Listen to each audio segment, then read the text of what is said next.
Gospel of Luke, chapter 24, looking at verses 36 to 53. Jesus appears to his disciples. While they were talking about this, Jesus himself stood among them and said to them, "Peace be with you." They were startled and terrified and thought that they were seeing a ghost. He said to them, "Why are you frightened, and why do doubts arise in your hearts? Look at my hands and my feet. See that it is I myself. Touch me and see, for a ghost does not have flesh and bones, as you see that I have." And when he had said this, he showed them his hands and his feet. While in their joy they were disbelieving and still wondering, he said to them, "Have you anything here to eat?" They gave him a piece of broiled fish, and he took it and ate in their presence. Then he said to them, "These are my words that I spoke to you while I was still with you, that everything written about me in the law of Moses, the prophets, and the Psalms must be fulfilled." Then he opened their minds to understanding the scriptures, and he said to them, "Thus it is written that the Messiah is to suffer and to rise from the dead on the third day, and that repentance and forgiveness of sins is to be proclaimed in his name to all nations, beginning from Jerusalem. You are witnesses of these things, and see, I am sending upon you what my Father promised. So stay here in the city until you have been clothed with power from on high." Then he led them out as far as Bethany and lifted up his hands. He blessed them. While he was blessing them, he withdrew from them and was carried up into heaven. And they worshipped him and returned to Jerusalem with great joy, and they were continually in the temple, blessing God.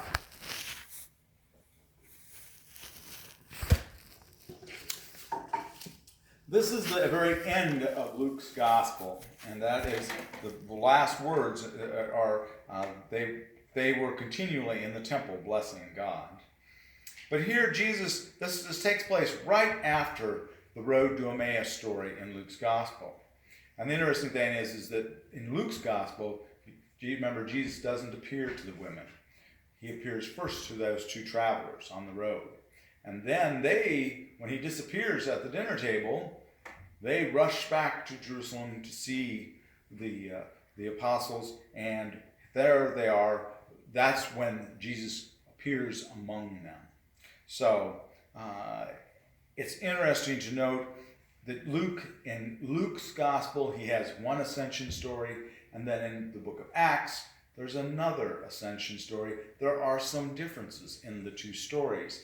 And one of the reasons it's postulated for that, why there would be differences between the two, is that at one time it's believed that these two existed as one continuous story and not broken into two books.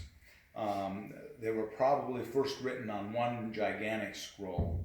Now, a scroll to contain both of those books, though, is much, much larger than the normal size of a scroll. Each of them dividing them up as they are currently, is about the approximate size that the normal scrolls were that they had in those days. And so the thought is that they were originally broken into two scrolls, or that at one point they were broken into two scrolls, originally having been one.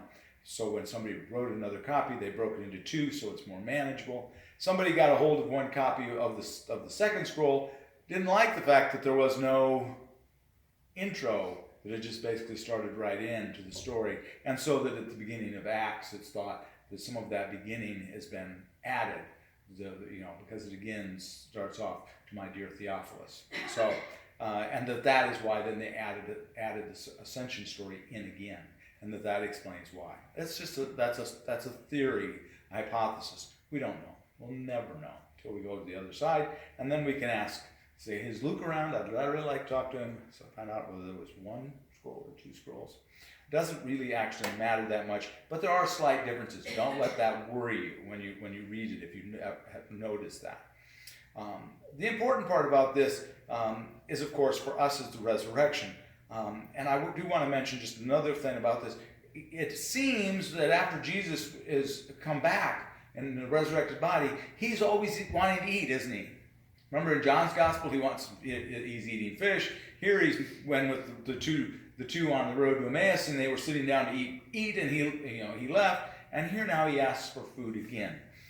And one of the thoughts that they have about this, and I think it's probably true, you'll note that this is in many of the gospels. You have this going on, and you also have in John's gospel, the side of Jesus being pierced by the lance, it's probably mentioned, whether, not saying it's not historical, the reason it's probably mentioned is to contest Gnosticism and some of the other movements that were going on at the time that felt that Jesus wasn't flesh and blood, that he was just basically a hologram or a phantom. And that's one of the reasons why I think Luke specifically mentions here that he says, I'm not a, basically they thought they were seeing a ghost, and he says, see my hands and my feet, see the flesh, I'm real. So, and then he wants something to eat as further proof that he's flesh and blood and not just a ghost or a phantom. He's not just an apparition or a hallucination even. So that is part of the reason why I think the gospel writers, they're contesting with the early Gnosticism and some other movements that said the same thing, that Jesus was just a ghost. Now there are still people today that go along with that line of thinking, and there are some people even in the ministry that would think that way and even go farther to say that Jesus, that there wasn't even necessarily, it's more of a spiritual resurrection than a physical resurrection. I think this is a very good example of telling us why there was an actual physical, or that there was an actual physical resurrection, a bodily resurrection. Jesus is asking, touch me. Feel my flesh. See that I'm just as solid as any of you. But yet he's not quite the same, because he's teleported from wherever it was that he was with them on the road to Emmaus, or either that or he ran along behind them and kept just a few feet behind them, or just around the bend behind them so they didn't see him coming, or maybe he knew a shortcut. But he also seems to walk through walls. He seems to appear mysteriously. So there is something different about this resurrected body. And we go back to Paul's writings about that we really don't understand what the resurrected body is like. It seems to be some kind of a hybrid between a spiritual body and a physical body. But we don't know, can't know, and I don't really want to spend a whole lot of time trying to hypothesize what it is. But I do believe that there is, in some fashion, a bodily resurrection.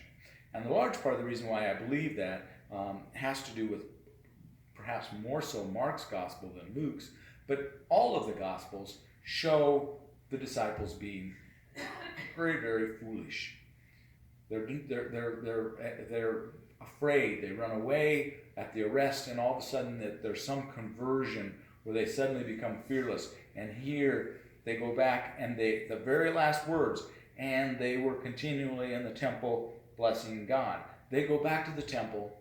James, the brother of Christ, we know, James the just, preached in the gospel or in the temple up until he was martyred in 67 or 66, 67, or 63 rather, 63 AD, that he was martyred in the temple. He was there pretty much every day preaching about Jesus in the temple. Suddenly these guys go from running away to being fearless. Something dramatic had to happen. I think that was the bodily resurrection. I think that was him appearing in this room with them, asking for a piece of fish to prove that he was blood and body, saying, put your hand in my side. See that this is real.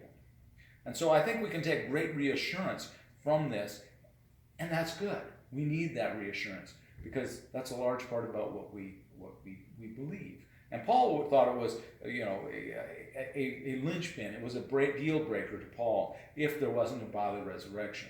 Now, I'm not going to go as far as Paul, because I could still follow God if I could somewhere find in here the belief that it was only a spiritual resurrection. I wouldn't leave the ministry. That wouldn't happen. That wouldn't change my faith. But for many, it would. And I don't believe I don't believe I'm going to find that, because I've looked for it and I've not found it. I don't think it's there. I think what is there is evident proof that those guys really had a conversion. Something really drove home to them that they had to change. They went from being scaredy cats to being martyrs. Almost all of them. We don't really know how the different disciples died, but we know that almost all of them were killed for their faith. We know that James, the brother of Jesus, we know that unequivocally. We know more about James, the brother of Christ, than we know about Christ. We know unequivocally that James was there in the temple preaching for 40 years, basically. or 30 years, excuse me, 30 years preaching. Almost as long as Jesus was alive, James was preaching about Jesus in the temple. And he wouldn't have done that if he wouldn't have had something that made him so incredibly brave. So I think we can walk away from this with a great big deal of reassurance. But at the same time, we can also be reassured when we doubt. Because what's it say here? It says, why are you doubting? And actually that word that's translated as doubt probably could better be translated as question. Why do you have questions in your mind? It's not so much that they're doubting that he's real, but they're like, how can this be? Which is sort of the same as doubting, but not quite. It's not like saying, well, you're not real. Must have been a bit of bad fish or bad meat or something, as the Charles Dixon Christmas Carol says. I think the ghost was just a bit of bad meat. Remember that line? Or bad beef, right? I think it's bad beef, isn't it, Norma? I think that's the way it is. But at any rate, it's one or the other. So I think that this reassures us on both levels, that Jesus did actually rise from the dead in a way we don't understand, but also that it's okay if every once in a while we have a few doubts, because the disciples did too. So we're in good company. And even when we are afraid, the disciples were afraid, we're in good company. So let's pray.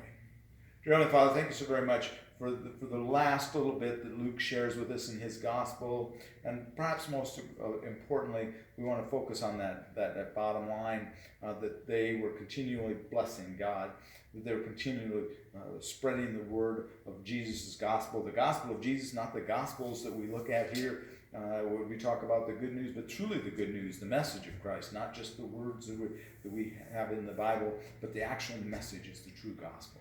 We lift these prayers to you today in your glory.